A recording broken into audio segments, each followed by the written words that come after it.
Un cliente que recuerdo muy bien su rostro, que yo no sabía quién era, pero después investigué porque me llamaba mucho la atención que había una compañía me decía, me lleva, me paga 10, 15 mil pesos y me lleva. Y yo no sabía quién era, hasta que ella me dijo, le dije, ¿quién es? Dice, es el presidente del PRD.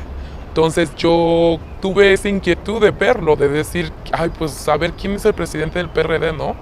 Y como iba una o dos veces, digamos, por mes o luego variaba cada 2 meses, dije, a ver quién es, y sí me di cuenta que efectivamente era el presidente del PRD, Jesús Ortega o Arteaga.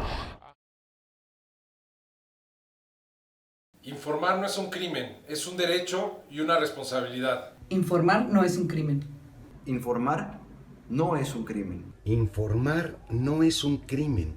El ejercicio periodístico en México muchas veces se castiga. Si una persona siente que una publicación daña su imagen, reputación u honra, puede presentar una demanda por daño moral para castigar al periodista o medio de comunicación. ¿Esto qué significa? Imagina que tenemos documentos sobre un funcionario que es corrupto o que comete actos ilícitos y que un periodista divulga información sobre la forma y las acciones como las lleva a cabo.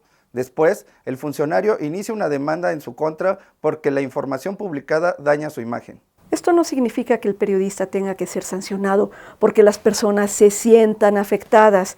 Le toca a un juez decidir si en realidad existe tal daño y si es algo ilícito, tomando en cuenta las pruebas que aporte el afectado, el periodista y el medio. Por esto, los jueces deben ponderar el respeto a los derechos, a la honra y la reputación de los demás, con el valor que tiene una sociedad democrática, el debate abierto sobre temas de interés público. Ninguna de las sanciones debe inhibir el ejercicio periodístico de quienes buscamos difundir información que nos interesa a toda la ciudadanía. Las demandas y sentencias desproporcionadas provocan el silencio de los periodistas y a su vez esto genera que la ciudadanía desconozca la verdad. Es por esto que el Estado debe abstenerse de establecer estas limitaciones a este tipo de expresiones y los funcionarios públicos deben tener un mayor umbral de tolerancia hacia la crítica.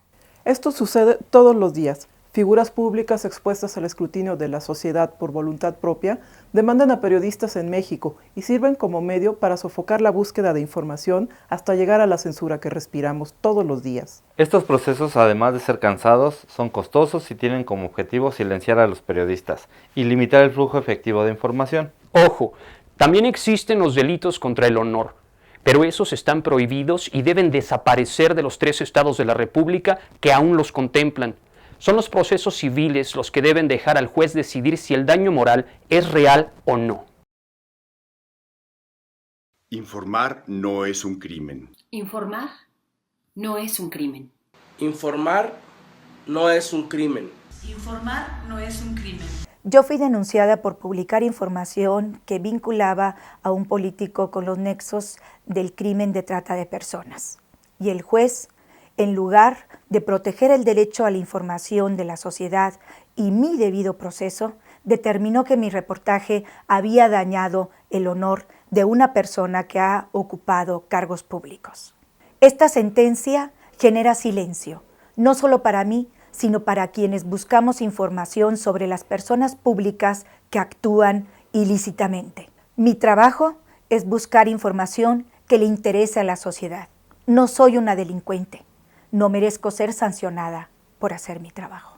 La existencia de delitos contra el honor contradice los estándares internacionales de libertad de expresión que México se ha comprometido a cumplir. Es importante que los jueces determinen con precisión que existe un daño real, un acto ilícito, en todo momento garantizar el derecho de defensa del periodista o el medio. El Poder Judicial debe servir de contrapeso al poder y debe también recordar que la prensa es uno de los pilares de la democracia. Defensores, defensoras, activistas, luchadores sociales, nos hemos reunido para levantar nuestra más enérgica protesta por esta injusticia que se está cometiendo con San Juana Martínez. Realmente ella ha denunciado, ha sido valiente de las periodistas y de los periodistas valientes, que ha denunciado la corrupción, que ha denunciado la explotación sexual, y en su proceso hay demasiadas irregularidades, violaciones al debido proceso, que atentan contra la libertad de expresión. Informar no es un crimen.